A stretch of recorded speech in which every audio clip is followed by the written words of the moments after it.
Bonjour à tous, quelle est la meilleure façon de courir? Ou bien, comment je dois courir sont les questions récurrentes que tout le monde se pose. Chaque personne est unique. En partant de ce postulat, il est facile de comprendre qu'il n'y a pas une bonne façon de courir, mais une façon de courir différente pour chacun d'entre nous.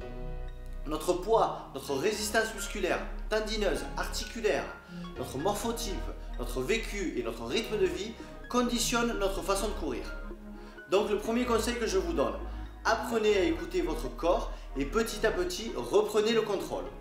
Dans les images qui suivent, je vous donne mes conseils pour pouvoir courir vers le plaisir.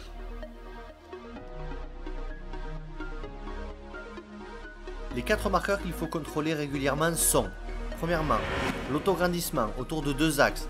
Tout d'abord, le sommet du crâne qui pointe vers le ciel. Ensuite, une ceinture abdominale légèrement contractée, qui ne bloque pas la respiration et qui permet au corps de travailler dans son intégralité. Et surtout, de pouvoir récupérer l'énergie du haut du corps.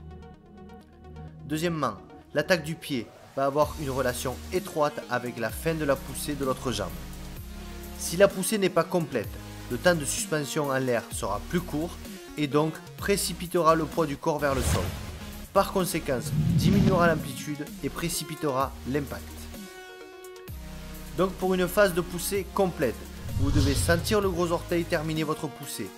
Votre jambe arrière par réaction sera tendue et votre phase de réception se fera sur le médio avant-pied. Troisième point important, faire circuler l'énergie dans votre corps. La partie supérieure a une importance fondamentale. Vous devez trouver le juste milieu entre le relâchement et la tonicité. Les épaules et les bras doivent suivre votre rythme et vous devez être en parfaite coordination.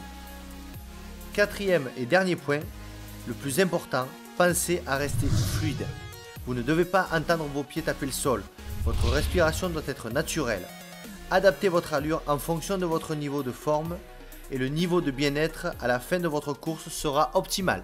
Grâce à cette vidéo, vous avez les outils pour commencer votre entraînement. Nous reviendrons prochainement sur d'autres sujets comme la respiration, les différentes allures, les différentes foulées, l'importance du renforcement musculaire et encore bien d'autres sujets à développer. En attendant, chaussez vos baskets, reprenez le contrôle de votre corps et surtout n'oubliez pas qu'un corps faible commande et un corps fort obéit. A bientôt.